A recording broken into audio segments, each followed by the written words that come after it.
പ്രിയപ്പെട്ടവരെ, നമ്മുടെ Indian history പഠിച്ചുകൊണ്ടിരിക്കുകയാണ്. കഴിഞ്ഞ 2 ക്ലാസ്സുകൾ നിങ്ങളുടെ ശ്രദ്ധയിലുണ്ടാകുമെന്ന് ഞാൻ വിശ്വസിക്കുകയാണ്. ഇന്ന് നമ്മൾ ആരംഭിക്കുന്നത് ചന്ദ്രഗുപ്ത ഫസ്റ്റ്, ഗുപ്ത സാമ്രാജ്യത്തിന്റെ സ്ഥാപനത്തോടുകൂടിയാണ്. ഗുപ്ത സാമ്രാജ്യം നേരത്തെ ഞാനൊരു ക്ലാസ്സിൽ പറഞ്ഞു, കഴിഞ്ഞ ക്ലാസ്സിൽ തോന്നുന്നു, മൗര്യ, അവിടെ ഒരു ഗുപ്തനുണ്ട്. ഗുപ്ത ആരായിരുന്നു? ചന്ദ്രഗുപ്ത മൗര്യ. ചന്ദ്രഗുപ്ത മൗര്യ സാമ്രാജ്യ സ്ഥാപകൻ. ഇവിടെ Chandragupta first established Gupta dynasty. Chandragupta first Maurya സാമ്രാജ്യത്തിന്റെ സ്ഥാപകൻ വേറെയാണ്. ഇവിടെ ഗുപ്ത സാമ്രാജ്യത്തിന്റെ സ്ഥാപകനാണ്. ഗുപ്ത സാമ്രാജ്യം അത് ചന്ദ്രഗുപ്ത ഫസ്റ്റ്. ഗുപ്ത സാമ്രാജ്യവും മൗര്യ സാമ്രാജ്യം തമ്മിൽ മാറിപ്പോകരുത്. മൗര്യ സാമ്രാജ്യത്തിൽപ്പെട്ട പ്രധാനപ്പെട്ട ചക്രവർത്തിയാണ് അശോക. ഗുപ്ത സാമ്രാജ്യത്തിലെ പ്രധാനപ്പെട്ട ചക്രവർത്തിയാണ് ചന്ദ്രഗുപ്ത സെക്കൻഡ്. മറ്റൊരു പേര് വിക്രമാദിത്യൻ. ഓക്കെ, വിക്രമാദിത്യന്റെ സദസ്സിലാണ് ആരുണ്ടായിരുന്നത്? പ്രധാനപ്പെട്ട പോയറ്റ്, പണ്ഡിതൻ. നിങ്ങളെ ശ്രദ്ധയിൽപ്പെടുക. അതാവുമ്പോൾ നമുക്ക് അതിനെപ്പറ്റി സംസാരിക്കും. Okay, Chandragupta first established Gupta dynasty. Gupta era begins 320 AD. 320 AD. After the fall of the Kushans, the Gupta dynasty ascended the throne around ഞാൻ കഴിഞ്ഞ ക്ലാസ്സിൽ പറഞ്ഞു, ഇതൊന്നും അക്യുറേറ്റ് ഡേറ്റ് ആകണമെന്നില്ല. അക്യുറേറ്റ് ഡേറ്റ് നമുക്ക് കണ്ടെത്തുക എളുപ്പമല്ല. അന്നത്തെ കാലത്ത് ചരിത്രം ശരിയാവണമെന്നില്ല. ഡേറ്റ് നമുക്ക് ഏകദേശം ആ ഡേറ്റ് ആണ്. അതായത് ആ ഡേറ്റ് തന്നെ ആവാം, ചിലപ്പോൾ ചെറിയ മാറ്റങ്ങളൊക്കെ ഉണ്ടായിരിക്കും. എന്നാൽ നിങ്ങൾ സാഹചര്യം അനുസരിച്ച് ഏകദേശം മനസ്സിലാക്കുക. The period during the Gupta Empire is referred to as Golden Age of India. Gupta എംപയറിന്റെ കാലഘട്ടത്തിന് ഗോൾഡൻ ഏജ് ഓഫ് ഇന്ത്യ എന്നാണ് അറിയപ്പെടുന്നത്. ഗോൾഡൻ ഏജ്, അതായത് സുവർണ യുഗം, സുവർണ കാലഘട്ടം. ഇന്ത്യയുടെ സുവർണ കാലഘട്ടമാണ് ഗുപ്ത എംപയറിന്റെ കാലഘട്ടം. Embracing art. എന്തുകൊണ്ടാണ് embracing art, architecture, literature, sculpture and education. ഈ കാലഘട്ടത്തിലെല്ലാം ഈ കാര്യങ്ങളൊക്കെ മുൻപന്തിയിലുണ്ട്. ഇതിന്റെ പ്രധാനപ്പെട്ട ഒരു യൂണിവേഴ്സിറ്റി വരുന്നത്, നമ്മൾ തക്ഷശിലയെ പറ്റി പറയുന്നുണ്ട്. ഈ ഗുപ്തന്മാരുടെ കാലഘട്ടത്തിൽ ഒരു യൂണിവേഴ്സിറ്റി സ്ഥാപനമുണ്ട്. നമ്മൾ അതിനെപ്പറ്റി അല്പം വൈകാതെ തന്നെ കാണുന്നതായിരിക്കും. The Gupta period produces scholars. ഇതാണ് ഞാൻ നേരത്തെ നിങ്ങൾക്ക് അറിയാവോന്ന് ചോദിച്ചത്. ആരൊക്കെയായിരുന്നു? കാളിദാസ, ആര്യഭട്ട, വരാഹമിഹിര, വിഷ്ണു ശർമ്മ ആൻഡ് വാത്സ്യായനം. ഈ കാലഘട്ടത്തിൽ ഇന്ത്യ കണ്ടിട്ടുള്ളതിൽ വെച്ച്, അല്ലെങ്കിൽ ഏൻഷ്യന്റ് ഇന്ത്യ കണ്ടിട്ടുള്ളതിൽ വെച്ച് ഏറ്റവും വലിയ സ്കോളേഴ്സിനായിരുന്നു. നമുക്ക് ചാണക്യനെ പറ്റി പറഞ്ഞിരുന്നു. അത് മൗര്യ സാമ്രാജ്യം ആ സമയത്താണ്, മൗര്യന്മാരുടെ കാലഘട്ടത്തിലാണ്. ചാണക്യൻ തക്ഷശിലയുടെ കാലഘട്ടം അതായിരുന്നു. ഗുപ്തന്മാരുടെ കാലഘട്ടം എന്ന് പറയുന്നത് അതുപോലെ തന്നെ വളരെ പ്രധാനപ്പെട്ടതാണ്. പ്രധാനപ്പെട്ട സ്കോളേഴ്സ് ഒന്നുണ്ടായിരുന്നു. ആരൊക്കെയാണ്? ഒരിക്കൽ കൂടി നമ്മൾ ശ്രദ്ധിക്കുക. കാളിദാസൻ ഉണ്ടായിരുന്നു, ആര്യഭട്ട, വരാഹമിഹിര, വിഷ്ണു ശർമ്മ ആൻഡ് വത്സ്യായൻ. ഇത്രയും പേര് സ്കോളേഴ്സ്, ഇന്നും അറിയപ്പെടുന്ന സ്കോളേഴ്സ് ആണ്. who made great advancement in many academic fields. Okay, Vikramaditya എന്നറിയപ്പെടുന്നത് ചന്ദ്രഗുപ്ത സെക്കൻഡ്. ചന്ദ്രഗുപ്ത സെക്കൻഡ് ആണ് വിക്രമാദിത്യ എന്നറിയപ്പെടുന്നത്. ചന്ദ്രഗുപ്ത വിക്രമാദിത്യ എന്ന പേരിൽ becomes the Gupta emperor. The golden age എന്നാണ്. Golden age Gupta empire 380 Chandragupta second Vikramadityan അധികാരം ഏറ്റെടുക്കുന്നത്. Golden age of Gupta literary renaissance. Kalidasa and other poets ആ കാലഘട്ടമാണ് കേട്ടോ. 380 മുതൽ 413 വരെ വിക്രമാദിത്യന്റെ കാലഘട്ടം. ചന്ദ്രഗുപ്ത വിക്രമാദിത്യന്റെ അല്ലെങ്കിൽ ചന്ദ്രഗുപ്ത സെക്കൻഡിന്റെ കാലഘട്ടം. Chandragupta II was one of the most powerful emperors of Gupta Empire in India. He ruled spanned 380 മുതൽ 415 വരെയുള്ള കാലഘട്ടത്തിലാണ് അദ്ദേഹത്തിന്റെ ഭരണം ഉണ്ടായിരുന്നത്. ആ സമയത്താണ് ഗുപ്ത എംപയർ അതിന്റെ ഏറ്റവും ഔന്നത്യത്തിലെത്തിയത്. ഇനി ascension of Kumaragupta first. Ascension of Kumaragupta first 415 Chandragupta സെക്കൻഡിന് ശേഷം. Kumaragupta first was also known as Chakraditya and Mahendraditya was an emperor of Gupta Emperor 415 to 455. ഈ കാലഘട്ടത്തിലാണ് നമ്മൾ നേരത്തെ പറഞ്ഞ യൂണിവേഴ്സിറ്റി ഇദ്ദേഹമാണ്. കുമാരഗുപ്ത ഫസ്റ്റ് ആണ് ഇതിന്റെ സ്ഥാപകൻ, ഫൗണ്ടർ എന്ന പേര് അറിയപ്പെടുന്നത്. Okay, he was the son of predecessor Chandragupta II and Rudradevi. Nalanda Nalanda University, Nalanda. Nalanda's dateable history begins under Gupta Empire. മൗര്യന്മാരുടെ കാലഘട്ടത്തിൽ തക്ഷശില, ഗുപ്തന്മാരുടെ കാലഘട്ടത്തിൽ നളന്ദ. ഒരിക്കലും മറക്കരുത്, ഈ കാര്യങ്ങൾ ശ്രദ്ധയിൽ എപ്പോഴും ഉണ്ടായിരിക്കണം. And the seal identifies a monarch named Chakraditya. നമ്മൾ കണ്ടു കുമാരഗുപ്ത അല്ലേ. Chakraditya is identified with 5th century AD Gupta emperor Kumaragupta first. Kumaragupta എന്ന പേരിലാണ് ചക്രാദിത്യ. നമ്മൾ ഇവിടെ കണ്ടു ചക്രാദിത്യ. Kumaragupta first, whose coin has been discovered at Nalanda. ഈ അദ്ദേഹത്തിന്റെ കോയിൻ, അദ്ദേഹത്തിന്റെ ലിഖിതമുള്ള ചിത്രമുള്ള കോയിൻ നളന്ദയുടെ റിമൈൻസിൽ നിന്നും കണ്ടെത്തിയിട്ടുണ്ട്.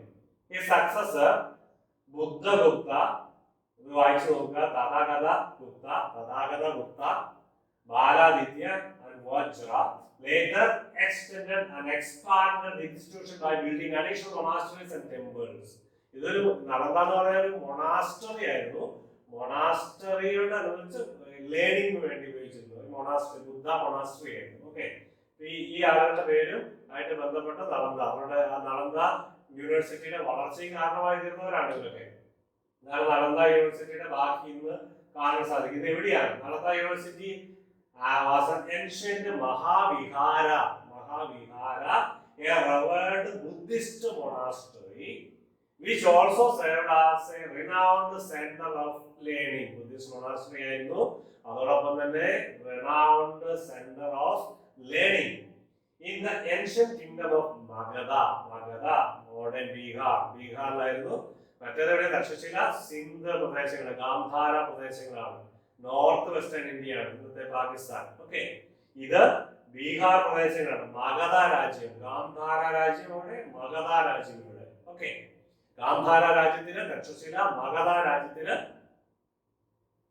നളന്ദ. ഗുപ്തന്മാരുടെ കാലഘട്ടത്തിൽ നളന്ദ, മൗര്യന്മാരുടെ കാലഘട്ടത്തിൽ Takshashila. The site is located about the location നോക്കുക, 95 kilometers southeast of Patna. ബീഹാറിന്റെ തലസ്ഥാനമാണ് Patna. Near the city of Bihar Sharif, and was one of the greatest centers of learning in the world. അത് നമ്മളിപ്പോൾ പറഞ്ഞു. ഇത് യുനെസ്കോയുടെ കഴിഞ്ഞ ക്ലാസ്സിന് മുമ്പിലെ യുനെസ്കോയുടെ വേൾഡ് ഹെറിറ്റേജ് സൈറ്റിൽ നമ്മൾ നളന്ദയുടെ കാര്യം പറഞ്ഞിരുന്നു. Okay, right. Then founded 5th century, repeated ആണ്. നോക്കുക, 5th century AD, ഡേറ്റ് ഏകദേശം 395 കാലഘട്ടം. കുമാരഗുപ്തയുടെ കാലഘട്ടം ഏതാ? നോക്കുക, കുമാരഗുപ്തയുടെ കാലഘട്ടം 415 455 കാലഘട്ടത്തിൽ. ആ സമയത്താണ് നളന്ദ യൂണിവേഴ്സിറ്റിയുടെ സ്ഥാപനം. ഒരുപക്ഷെ അതിന് മുമ്പും അതിന്റെ സ്ഥാപനം ആരംഭമുണ്ട്. കറക്റ്റ് ഡേറ്റ് നമുക്ക് ഏകദേശം ധാരണയുള്ളൂ. ഓക്കെ, ആ കാലഘട്ടത്തിലാണ് നോക്കുക.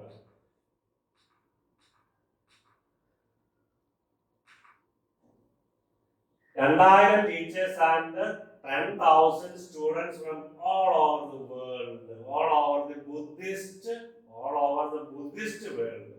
The monastery and the Buddhist world lived and studied at Nalanda, the first residential international university of the world. The first residential international university of the world. The monastery ആയിരുന്നു. അതുകൊണ്ട് തന്നെ പഠനത്തിന് വേണ്ടി ബുദ്ധിസ്റ്റ് ആളുകളായിരുന്നു പഠിക്കാനായിട്ട് അവിടെ കൂടുതൽ വന്നിരുന്നത്.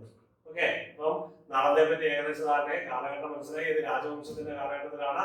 ആരാണ് ഇതിന്റെ ഫൗണ്ടർ എന്ന് അറിയപ്പെടുന്നത് നമ്മൾ മനസ്സിലായി. Okay, Skandagupta assumed power 467 AD. Skandagupta was the Gupta emperor of North India. He is generally considered last of the great Gupta emperors. He was the last of the great Gupta emperors. Okay. ഇനി അടുത്ത Pushyabhuti dynasty. Towards the close of the 5th century, correct date നമുക്ക് അറിയത്തില്ല, 5ാം നൂറ്റാണ്ടിന്റെ അവസാനം 6ാം നൂറ്റാണ്ടിന്റെ ആരംഭത്തിൽ Pushyabhuti dynasty came to rule in Taneshwar when Huna invasion after the fall of Guptas created political turmoil in India. Huna invasion, ഹൂണയുടെ നമ്മുടെ കഴിഞ്ഞ ക്ലാസ്സിൽ കണ്ടിരുന്നു. അപ്പോൾ പുഷ്യഭൂതി ഡൈനാസ്റ്റി, ഹൂണ ഇൻവാഷൻ അതിനെപ്പറ്റി ഒന്ന് ഗൂഗിൾ ചെയ്താൽ ക്ലിയർ ആകുന്നത്, അതിനെപ്പറ്റി എക്സ്പ്ലെയിൻ ചെയ്യുന്നില്ല. താനേശ്വർ, ഓക്കെ, ആ കാലഘട്ടത്തിൽ, അത് 5ാം നൂറ്റാണ്ട് അവസാനം 6ാം നൂറ്റാണ്ട് ആരംഭത്തിലും ഗുപ്ത സാമ്രാജ്യത്തിന്റെ പതനത്തിന് ശേഷം പുഷ്യഭൂതി ഡൈനാസ്റ്റി ഉദയം ചെയ്തു. ഓക്കെ, ഹൂണാസ്, അതിവിടെ ഞാൻ പറയുന്നുണ്ട്. Hunas was the name given by the ancient Indian group ancient Indians to a group of Central Asian tribes who, via Khyber Pass, entered the Indian subcontinent at the end of the 5th or early 6th century. അപ്പോൾ ഇവര് ഈ ഒരു ancient Indian Central Asian tribe ആണ്. Okay. Huda kingdom occupied areas as far as Iran and Kausambi. Iran's spelling in I ആണ് ഉപയോഗിക്കുന്നത്, പണ്ട് ഉപയോഗിച്ചാണ്. Okay, അത് ആ സ്പെല്ലിംഗ് തിരുത്തി വായിക്കുക. ഇറാൻ ആൻഡ് കൗസാംബി ഗ്രേറ്റ്ലി വീക്കുന്നത് ഉത്തരം. ഓക്കെ, ഒന്ന് അറിഞ്ഞത് മധ്യം ഹൂണ ആരായിരുന്നു, ഒരു ഇൻവേർഷൻ ഉണ്ടായിരുന്നു. According to Banabhatta, this dynasty was founded by Pushyabhuti. ബാണഭട്ടന്റെ ഒരു ചരിത്രകാരന്റെ അഭിപ്രായത്തിൽ പുഷ്യഭൂതിയാണ് പുഷ്യഭൂതി ഡൈനാസ്റ്റിയുടെ സ്ഥാപകൻ. In this way, Pushyabhuti was the first independent ruler of this dynasty. Okay. ഇനി അസെൻഷൻ ഹർഷവർദ്ധന, പുഷ്യഭൂതി ഡൈനാസ്റ്റിയിലെ മറ്റൊരു രാജാവാണ് Harshavardhana. 606 AD. Harshavardhana was an Indian emperor ruled North India from 606 to 647 from his capital ഏതായിരുന്നു Kannauj. He belonged to Pushyabhuti dynasty. The rule of Chalukya 609. ഈ ഒരേ കാലഘട്ടത്തിൽ വ്യത്യസ്ത ഡൈനാസ്റ്റികൾ ഭരിച്ചിരുന്നത് നോക്കുമ്പോൾ നിങ്ങൾ അങ്ങനെ വേറെ കാലങ്ങൾ ചിന്തിക്കരുത്. ഇന്ത്യ ഒരു വലിയ സാമ്രാജ്യമാണ്. ഇവിടെ പല സ്ഥലങ്ങളിലും പല ഡൈനാസ്റ്റിയാണ്. അപ്പോൾ ഒരു സ്ഥലത്ത് വേറൊരു സ്ഥലം ഭരിക്കുമ്പോൾ മറ്റൊരു സ്ഥലത്ത് മറ്റൊരു രാജാവോ രാജവംശമോ ഒക്കെ ആയിരിക്കും ഭരിക്കുന്നത്. അപ്പൊ അങ്ങനെ ഈ കാലഘട്ടം അങ്ങോട്ടും ഇങ്ങോട്ടും ക്ലാഷ് ചെയ്യുന്നുണ്ടോ?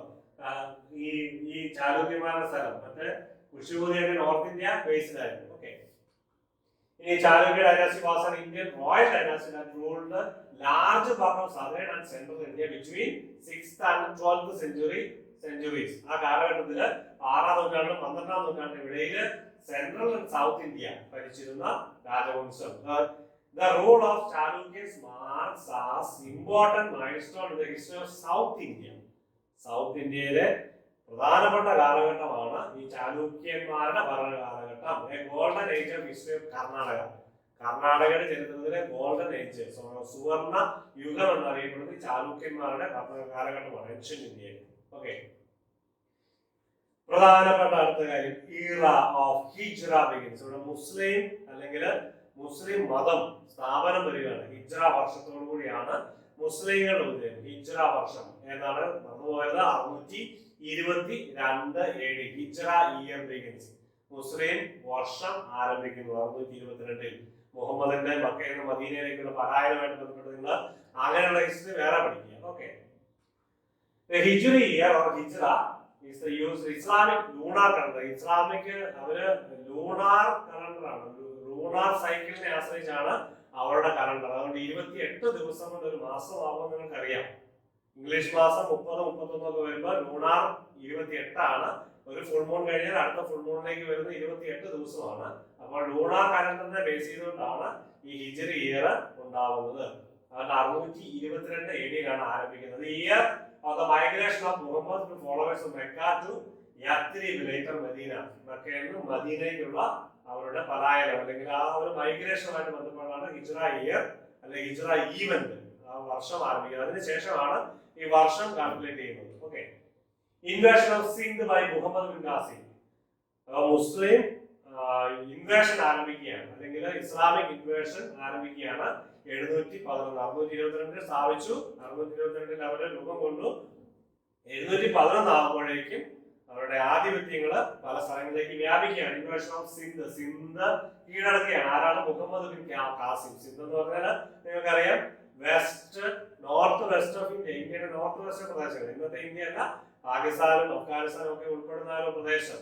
ഇറാന്റെ ഈസ്റ്റേൺ പ്രദേശം അല്ലെങ്കിൽ ഇറാന്റെ നോർത്ത് ഈസ്റ്റേൺ പ്രദേശം. ഓക്കെ, അത് അറേബ്യൻ നാടുകളുടെ നോർത്ത് ഈസ്റ്റേൺ ഭൂപ്രദേശം. അവിടെയാണ് സിന്ധ് എന്ന് പറയുന്നത്, സിന്ധു നദി. ഓക്കെ, പാകിസ്ഥാനുമായിട്ട് ബന്ധപ്പെട്ട അഫ്ഗാനിസ്ഥാന്റെ ഇന്ത്യയുടെ നോർത്തേൺ പ്രദേശങ്ങളൊക്കെ ആ കാലഘട്ടത്തിൽ അങ്ങനെയൊക്കെ ചിന്തിക്കുന്നു.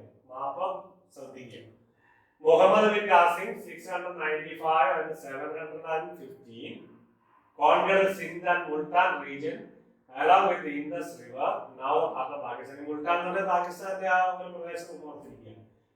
For the Umayyad Caliphate. Umayyad caliphate എന്ന് പറഞ്ഞാൽ അവരുടെ ഭരണകൂടം. കാലിഫ് കാലിഫാണ് ഭരണകൂടത്തിന്റെ തലവൻ. Caliphate, ഉമയ്യാദ് caliphate. കാലിഫേറ്റിന്റെ പേരാണ് ഉമയ്യാദ്. He was born and raised in the city of Taif, the modern Saudi Arabia. Saudi Arabia ആണ് ജനിച്ചത്. Okay, crossing boundaries of Sindh and the southernmost part of Multan enabled further Islamic invasion in India. അപ്പൊ ഇന്ത്യയിലേക്കുള്ള Islamic invasion ആരംഭം കുറിക്കുകയാണ്. എന്നാണ് കാലഘട്ടം 711. The rise of Islam began in India with the conquest of Sindh, one of the provinces of present-day Pakistan, and also one of the oldest Indus Valley civilization by the Arabs.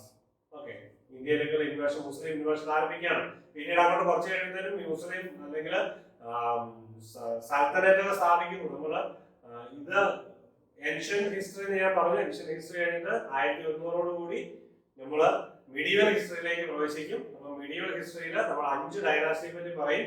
5 മുസ്ലിം ഡൈനാസ്റ്റിയാണ് ഡൽഹി കേന്ദ്രമായി ഭരിച്ചിരുന്നത്. 5 മുസ്ലിം ഡൈനാസ്റ്റിയാണ്. അതിനുശേഷം 1526 ഈ 5 സൽത്തനറ്റ് അവസാനിക്കുന്ന ലോധി ഭരണത്തോടു കൂടി ഒന്നാം പാനിപ്പത്ത് യുദ്ധത്തില് മുഗൾ സാമ്രാജ്യം, അവിടെ മുസ്ലിം ഇൻവേഷൻ ആണ്, മുസ്ലിം ഭരണാധിപത്യമാണ് ഇന്ത്യയുടെ നോർത്ത് ഇന്ത്യ, പ്രത്യേകിച്ചും സെൻട്രൽ ആൻഡ് നോർത്തേൺ ഇന്ത്യ ഭരിച്ചിരുന്നത്. Okay, The rise of Rashtrakuta Empire in the 753 AD. Rashtrakuta ഭരണം was a royal dynasty ruling large parts of Indian subcontinent between the 6th and 10th century. 6ാം നൂറ്റാണ്ട് 10ാം നൂറ്റാണ്ടിനിടെ രാഷ്ട്രകൂടന്മാര്. It overthrew Chalukya Kirtivarman II. It overthrew Chalukya Kirtivarman II and went on to build an empire with the Gulbarga region north of Karnataka. നമ്മുടെ Karnataka university, central university ഈ റീജിയനാണ് ഗുൽബർഗ. അവിടെയാണ് ഈ Rashtrakuta Empire ചാലൂക്യന്മാരെ പുറത്താക്കിയതിനു ശേഷം. Okay, this clan came to be known as the Rashtrakuta of Manyakeda, rising to power in South India in 753. At the same time, the Pala dynasty of Bengal and the Pratihara dynasty of Malwa were gaining force in eastern and northwestern India respectively. Okay. ആ സമയത്ത് തന്നെ ബംഗാളിലെ Pala dynasty, Pratihara dynasty, Malwa, eastern Bengal എന്ന് പറഞ്ഞ eastern, north western Gujarat ആ ഒരു area. Okay, ആ സ്ഥലത്ത് മാൾവ ഡൈനാസ്റ്റി, പ്രതിഹാര ഡൈനാസ്റ്റി ഈ കാലഘട്ടം. Rise of eastern Chalukya 892 AD. Eastern Chalukya Vengi Kannada. Okay, Vengi, where a South Indian dynasty whose kingdom was located in present-day Andhra Pradesh. Okay, that is Eastern Chalukya. Then their capital was Vengi near Elluru. Andhra Pradesh is a district of Elluru. And their dynasty lasted around 500 years from 7th century until 12th century. Okay, when the Vengi kingdom merged in the Chola Empire. Vengi kingdom, Chola Empire merged in the dynasty. Vengi kingdom was continued to be ruled by Eastern Chalukya kings under the protection of the Chola Empire until 1189. Okay, നിങ്ങൾ വായിച്ചാൽ മനസ്സിലാകുന്ന രീതിയിൽ അതിന് explanation ആവശ്യമില്ലാത്തതുകൊണ്ടാണ് വളരെ summarise ചെയ്തിട്ടുള്ള കാര്യങ്ങളാണ്. ഇതിനൊക്കെ detail ആയിട്ട് നിങ്ങൾ പഠിക്കണമെന്നുള്ളത് ശ്രദ്ധയിൽപ്പെടുത്തുകയാണ്. ഈ ചോള ഡൈനാസ്റ്റി 985 എന്ന് പറയുമ്പോൾ ചോള ഡൈനാസ്റ്റിയെ പറ്റി പറയുമ്പോൾ ഈ കാലഘട്ടത്തിലാണ്, അത് ഏറ്റവും കൂടുതൽ ഔന്നത്യത്തിലെത്തിയ രാജരാജ ചോളയുടെ കാലഘട്ടമാണ് ഈ കാലഘട്ടം എന്ന് പറയുന്നത്. അന്നാണ് ചോള ഡൈനാസ്റ്റി പേരെടുത്തത്. ചോള ഡൈനാസ്റ്റി ഉണ്ടല്ലേ നമ്മുടെ കേരളവും തമിഴ്നാടും ഒക്കെ കൂടി, കർണാടകത്തിന്റെ ഒരു ഭാഗം, ആന്ധ്രയുടെ ഒരു ഭാഗങ്ങൾ കൂടി സൗത്ത് ഈസ്റ്റ് എന്ന് പറയാൻ പറ്റില്ല, സൗത്ത് വെസ്റ്റ്, ആ സദേൺ പാർട്ട് ഓഫ് ഇന്ത്യ, അതാണ് Chola dynasty. Rajaraja Chola. Okay, first ആ കാലഘട്ടത്തില് ചോളന്മാരെ ജീവിച്ചിരുന്ന കാലഘട്ടം എന്ന് പറഞ്ഞ ഈ കാലഘട്ടത്തിലൊക്കെ ചോളന്മാരുണ്ടായിരുന്നു.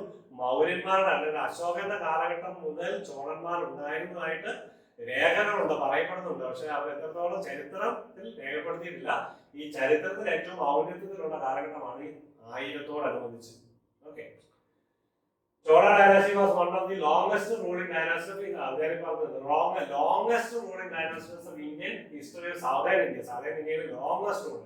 ആയിരത്തിൽ പരം വർഷങ്ങള് ഭരിച്ചിരുന്നതാണ്. 3-ാം സെഞ്ചുറി BC അശോകന്റെ കാലഘട്ടം മുതൽ ഈ കാലഘട്ടം വരെ 13-ാം നൂറ്റാണ്ട് വരെ ഏകദേശം 13 നൂറ്റാണ്ടോളം അല്ലെങ്കിൽ 16 നൂറ്റാണ്ടോളം ഇവരുടെ ആധിപത്യം ഉണ്ടായിരുന്നു സദേൺ ഇന്ത്യയിൽ. ചോളന്മാർ അത്രയും longest ruled dynasty in southern India.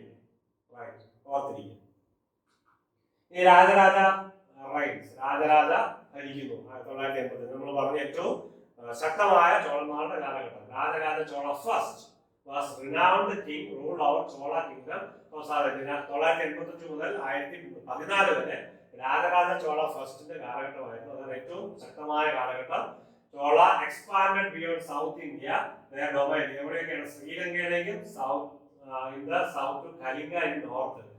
Kalinga എന്ന് പറഞ്ഞാൽ നമുക്കറിയാം ഒറീസയുടെ പ്രദേശമാണ് കലിംഗ. അത്രയും നോർത്തിലേക്കും ശ്രീലങ്ക വരെയും ഈ ചോളന്മാരുടെ സാമ്രാജ്യം വ്യാപിച്ച കാലഘട്ടമാണ് രാജരാജ ചോള ഫസ്റ്റിന്റെ കാലഘട്ടം. Rajaraja Chola also launch several naval campaigns നാവിക യുദ്ധ മുന്നേറ്റം നടത്തിപ്പെട്ടു. That resulted in capture of Malabar coast as well as the Maldives and Sri Lanka. അത്രയും ഈ കടലിലൂടെയുള്ള യുദ്ധത്തിൽ മുന്നേറ്റത്തിന്റെ ഫലമായി മലബാർ കോസ്റ്റും മാൽഡീവ്സ് ആൻഡ് മലബാർ കോസ്റ്റ് നമ്മുടെ western part of India, south western part of India. Okay, south west part of India and also south east part of India. അതായത് Indian ocean and Arabian ocean ആ ഒരു area. ഒരുപക്ഷെ ലക്ഷദ്വീപ് ഉൾപ്പെടെയുള്ള പ്രദേശങ്ങളാണ്. Okay, പിന്നെ മാൽദീവ്സിലേക്ക്, ലക്ഷദ്വീപിന്റെ താഴേക്ക് പോയി മാൽദീവ്സിലേക്കും ശ്രീലങ്കയിലേക്കും വരെ എത്തും. ഓക്കെ, ഇനി മുഹമ്മദ് ഓഫ് ഗസ്നി. നമ്മൾ ഈ മുഹമ്മദ് ഓഫ് ഗസ്നിയോട് കൂടി ഏൻഷ്യന്റ് ഹിസ്റ്ററിയുടെ ആ ഒരു ക്ലാസിഫിക്കേഷൻ അവസാനിക്കുന്നത്. ക്ലാസിഫിക്കേഷൻ എന്ന് പറയുമ്പോൾ തന്നെ നമ്മുടെ പഠനത്തിന് യോഗ്യമായ രീതിയിലാണ്. നിങ്ങളുടേതായ ക്ലാസിഫിക്കേഷൻ നിങ്ങൾ നോക്കുക. നമ്മളിവിടെ പഠിക്കുന്നതിന് വേണ്ടി ഇങ്ങനെ ഒരു classification. Muhammad of Ghazni 10,026 AD. Muhammad of Ghazni. He was a prominent ruler of Ghaznivada Empire. Ghaznivada dynasty empire സാമ്രാജ്യത്തിന്റെ ruler ആയിരുന്നു അദ്ദേഹം. He conquered the eastern Iranian lands and the northwestern Indian subcontinent, modern Afghanistan, northwestern Afghanistan and Pakistan. From 997 to his death, 1030 അദ്ദേഹത്തിന്റെ മരണം വരെ. He was the first sultan.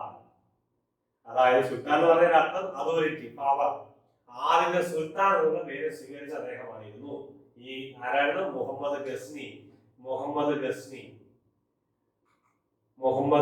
Of Ghazni. ഗസ്നിവാദ് എംപയറിന്റെ ആണ്. Okay, ഗസ്നിവാദ് dynasty നോക്കുക. ഇതാണ് ഗുജറാത്ത്, ഇതാണ് ഇന്ത്യ, ഇങ്ങനെ പോകുന്നു. പാകിസ്ഥാൻ ആൻഡ് അഫ്ഗാനിസ്ഥാൻ പ്രദേശമാണ് നോർത്ത് വെസ്റ്റ്. ഓക്കെ, ഇവിടെ നോക്കുക, ഇവിടെ ഇറാൻ വരും, പിന്നെ സൗദി അറേബ്യ ഇവിടെയാണ്, ഇവിടെ ദുബായ് ഇതാണ് അറേബ്യൻ രാജ്യം, ഇത് ഇവിടെ പാകിസ്ഥാനാണ്. ഓക്കെ, ടെഹ്റാൻ എന്ന് പറഞ്ഞാൽ ഏത് രാജ്യത്തിന്റെ ക്യാപിറ്റൽ ടെഹ്റാൻ നോക്കുക. ഓക്കെ, ഗസ്നിവാ ഡൈനാസ്റ്റി വാസ് ദ പേർഷ്യനൈറ്റ് മുസ്ലിം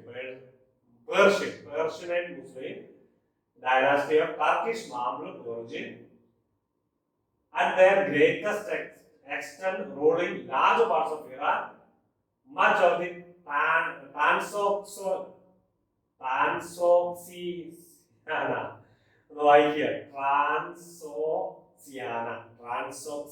ഏതാ നോക്കുക? Uzbekistan, Tajikistan, southern Kyrgyzstan and south west Kazakhstan. ഇന്നത്തെ ഉസ്ബെക്കിസ്ഥാനും താജിക്കിസ്ഥാനും കിർഗിസ്ഥാനും കസാക്കിസ്ഥാൻ, ഇതൊക്കെ കൂടിയതാണ്. അപ്പൊ നിങ്ങൾ ഒന്ന് അറിഞ്ഞിരുന്നാൽ മതി. കൂടുതൽ കാണാപ്പാടം പഠിക്കുന്ന കാര്യങ്ങൾ മനസ്സിലാക്കി പഠിക്കുക. ഓക്കെ, ഈ കാലഘട്ടത്തില് ഈ ഗസ്നിവാദ ഡൈനാസ്റ്റിയുടെ കാലഘട്ടം അത് എവിടെ നോക്കുകയാണ്? ഈ മുസ്ലിം ഇൻവേഷൻ മുഴുവൻ ഒരു നോർത്ത് വെസ്റ്റ് പ്രദേശങ്ങൾ, അവിടെയാണ് അറേബ്യൻ നാടുകളിലാണ്, അത് മെക്ക ബേസിലാണ് ഇസ്ലാം മതം രൂപീകരിച്ചത്. അവിടെയാണ് ആദ്യമായിട്ട് ഇസ്ലാമുകൾ ഉണ്ടായിരുന്നത്. അവിടെ ഉണ്ടായിരുന്ന ഇൻഡിജിനസ് ജനങ്ങൾ ഇസ്ലാമിലേക്ക് വരികയൊക്കെ ചെയ്ത് നിങ്ങൾ ചരിത്രം പഠിച്ചു നോക്കുക, ഇസ്ലാമിന്റെ ചരിത്രം. അതിനുശേഷം ടർക്കിയിലേക്ക് വരുന്നു. ടർക്കി ആ ഒരു ഏരിയയിലേക്ക് വ്യാപിക്കുന്നു, ഇറാനിലേക്ക് വ്യാപിക്കുന്നു, ഇറാൻ അഫ്ഗാനിസ്ഥാനിലേക്ക് വ്യാപിക്കുന്നു, ഈ കസാഖിസ്ഥാൻ, ഈ ഏരിയ ഉസ്ബെക്കിസ്ഥാൻ, താജിക്കിസ്ഥാൻ ഒക്കെ ഇന്ത്യയുടെ നോർത്ത് വെസ്റ്റേൺ ഭാഗങ്ങളാണ്. അവിടേക്ക് വ്യാപിച്ചിട്ട് ഇന്ത്യയിലേക്കും വരുന്നു. ഓക്കെ, ഇന്ത്യയിലേക്ക് സിന്ധ് ആക്രമണം വന്നു 711. സിന്ധ് ആക്രമണത്തിന് ശേഷം ഇന്ത്യയിലേക്ക് അവരോട് ചാടി. ഓക്കെ, ഇനിയും തൊട്ടടുത്ത് ഇന്ത്യയിലേക്ക് എത്തിക്കഴിഞ്ഞു. ഓക്കെ, ഇന്ത്യയിലെ ഡൽഹി അധീനതയിലേക്ക് എത്തിക്കഴിഞ്ഞു. Okay, the dynasty was founded by the dynasty Ghaznavid dynasty was founded by Sabukin അല്ലേ? അപ്പോൾ ഈ സക്സഷൻ, ഈ പേരുകളൊക്കെ വായിക്കുമ്പോൾ ഇതിങ്ങനെ തന്നെയാണ് വായിക്കുന്നത് നമുക്ക് അറിയില്ല. ഏകദേശം നോക്കുക, ഇത് ഉച്ചരിക്കുന്ന പല രീതിയിലായിരിക്കും, പല ഭാഷയിലൊക്കെയാണ്. നമ്മുടെ മലയാളം പേര് അറബുകാരാണ് ഉച്ചരിക്കാൻ പറഞ്ഞാൽ, യൂറോപ്യൻസിനോട് ഉച്ചരിക്കാൻ പറഞ്ഞാൽ വളരെ ബുദ്ധിമുട്ടാണ് ചില പേരുകളൊക്കെ. അതുപോലെ തന്നെയാണ് നമുക്കിത്. Ghazna, after the death of his father Alptijin, who was a breaker, ex-general of Samanid Empire of Balkan. അതൊക്കെ നിങ്ങളൊന്ന് വായിച്ചു നോക്കുക. നമ്മുടെ ഈ ക്ലാസ് ഇവിടെ അവസാനിക്കുകയാണ്. ഏൻഷ്യന്റ് ഹിസ്റ്ററി എന്നുള്ള ക്ലാസിഫിക്കേഷൻ 3 ക്ലാസ്സോട് കൂടി നമ്മൾ അവസാനിപ്പിച്ചു. അപ്പൊ നിങ്ങൾ കൂടുതൽ മനസ്സിലാക്കി പഠിക്കുക. ഇതൊക്കെ കാണാപ്പാടം പഠിക്കുക എന്നത് ഇത്ര എളുപ്പമല്ല. അപ്പൊ ഡേറ്റുകളൊക്കെ ഓർത്തിരിക്കണം, മനസ്സിലാക്കി തന്നെ പഠിക്കുക. ഏകദേശം കാലഘട്ടം, അന്നത്തെ പ്രധാനപ്പെട്ട സംഭവങ്ങൾ, പ്രധാനപ്പെട്ട വ്യക്തികൾ, ആ സംഭവങ്ങളുമായിട്ട് ബന്ധപ്പെട്ട അതിന്റെ കാരണങ്ങൾ, പരിണിത ഫലങ്ങൾ. ഓക്കെ, ഇത്തരം കാര്യങ്ങൾ പഠിച്ചാൽ ഹിസ്റ്ററി ആയി. അപ്പൊ നിങ്ങൾക്ക് അടുത്ത ക്ലാസ് നമ്മൾ മിഡീവൽ ഹിസ്റ്ററി ആയിട്ട് വരും. നിങ്ങൾക്ക് എല്ലാവർക്കും പ്രത്യേകം നന്ദി.